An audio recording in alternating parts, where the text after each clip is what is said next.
Hey guys, welcome back to my YouTube channel. I hope कि आपकी IELTS की preparation अच्छी चल रही होगी।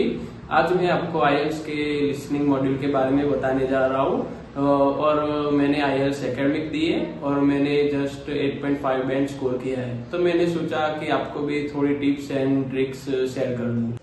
तो आपको पता ही होगा कि आईएल्स के लिसनिंग में टोटल 4 सेक्शन होते हैं और 4 सेक्शन में टोटल 10 क्वेश्चन होंगे और आपको कुल मिला के 30 मिनट मिलेंगे। उसमें आपको आपके आंसर क्वेश्चन पेपर में लिखने होंगे और बाद में आपको 10 मिनट मिलेंगे आंसर को आंसर शीट में ट्रांसफर करने के लिए।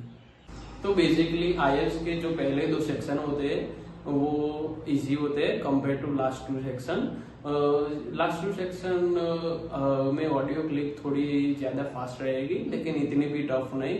आप अगर रेगुलर प्रैक्टिस करोगे तो आप डेफिनेटली अच्छा स्कोर कर पाओगे। तो अगर आप जब भी घर पे प्रैक्टिस कर रहे हो तो आपको मन में ये ठान के रहना है कि हर बार आप फर्स्ट 2 सेक्शन में मोस्ट ऑफ मार्क्स कवर्स कर सको। तो सबसे पहले तो इंस्ट्रक्शन एकदम ठंडे दिमाग से पढ़ो, क्योंकि ये बहुत जरूरी है। अगर आपने 1 वर्ड की जगह 2 वर्ड लिख दिए तो ये आपको काफी दिक्कत आ सकती है और ये गलत होगा। तो इसलिए इंस्ट्रक्शन इज वेरी नेसेसरी। अगर आपने आईएल्स की प्रिपरेशन शुरू कर दी हो तो मैं यही सजेस्ट करता हूँ कि आप कैम्ब्रिज से शुरू करो, क्योंकि कैम्ब्रिज की लिसनिंग बहुत हेल्पफुल होती है एग्जाम के दौरान। और आईएल्स की 1 to 18 बुक्स खत्म होने के बाद ही बाकी की आईएल्स की लिसनिंग की प्रैक्टिस करो और वो यूट्यूब में इजीली अवेलेबल होती है, तो आप वो भी ट्राई कर सकते हैं। तो गाइज, जब मैंने आईएल्स की प्रिपरेशन शुरू कर दी थी तब से मैंने यही आदत डाल दी थी कि मैं मोबाइल के नॉर्मल स्पीकर से ही आईएल्स की लिसनिंग की प्रैक्टिस कर रहा था, क्योंकि कई बार आईएल्स के एग्जाम सेंटर में हेडफोन जो हमें दिए जाते हैं उसकी जो ऑडियो क्वालिटी होती है ना, वो कई बार लो होती है।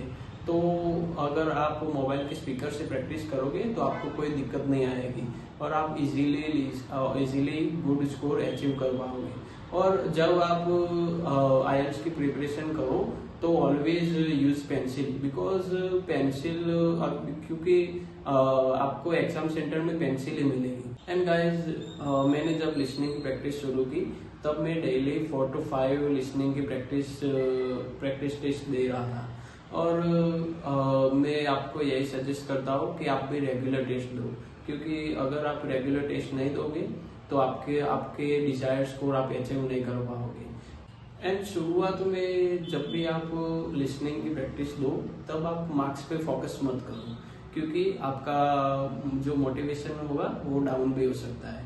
मेरे भी कई बार लो मार्क्स आते थे, लेकिन फिर भी मैंने मार्क्स पे फोकस करना कम कर दिया और बाद में रेगुलर प्रैक्टिस के बाद मेरे मार्क्स धीरे धीरे बढ़ने लगे। एंड फ्रेंड्स, लिसनिंग के जो एमसीक्यू होते हैं वो थोड़े टिपिकल होते हैं, यानी कि थोड़े डिफिकल्ट होते हैं, and specially of section 3।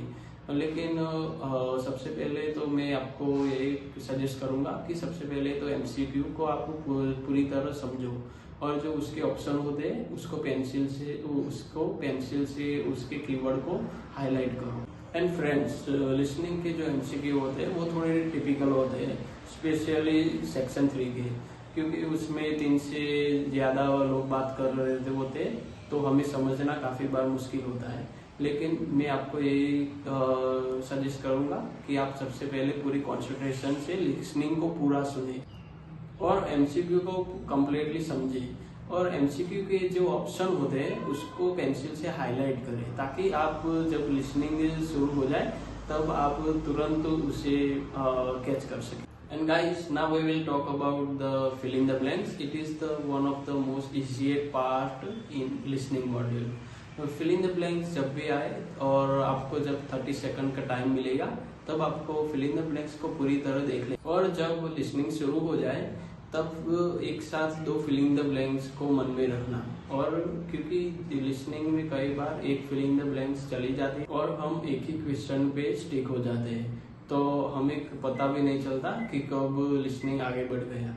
So consider it and it is very important. And guys, जब भी सेक्शन 2 या 3 में मैप आए तब आपको सबसे पहले तो मैप को पूरा का पूरा दिमाग में उतार लेना है, क्योंकि ये बहुत ज़रूरी है। और आपको जो डायरेक्शन होती है ना, south east and north east etcetera, उसको आपको सबसे पहले तो तैयार कर लेनी है, ताकि लिसनिंग में जब ये आएगा तो आपको इजी रहेगा। और जो पाथ होते हैं ABCDE एंड एटसेट्रा, आपको वो तैयार कर देने। एंड मेरा एक फ्रेंड था, वो भी मेरे साथ ही IELTS की प्रिपरेशन कर रहा था, और उसे एक बहुत ही गंदी आदत थी कि वो हर बार लिसनिंग को पीछे करके सुन रहा था, और उसकी ये एक प्रकार की हैबिट बन गई। तो आप ये मत करना, क्योंकि आगे जाके ये बहुत ही डिफिकल्ट बन जाएगा और आपको पता भी नहीं। एंड लिसनिंग में स्पेलिंग बहुत ही इम्पोर्टेंट फैक्टर है, क्योंकि अगर आपका स्पेलिंग थोड़ा भी गलत होगा तो आपका पूरा का पूरा आंसर गलत हो जाएगा। तो हमेशा स्पेलिंग की प्रैक्टिस करें ज़्यादा से ज़्यादा। और कुछ स्पेलिंग होते हैं जैसे कि एयरपोर्ट और एटसेट्रा, उसको ध्यान से देखें कि वो 1 वर्ड है या 2 वर्ड।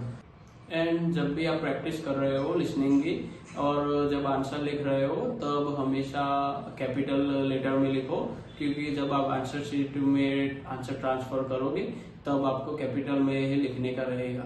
तो अभी से आप जब प्रैक्टिस करोगे तो आपको वहाँ टाइम काफ़ी सेव हो जाएगा।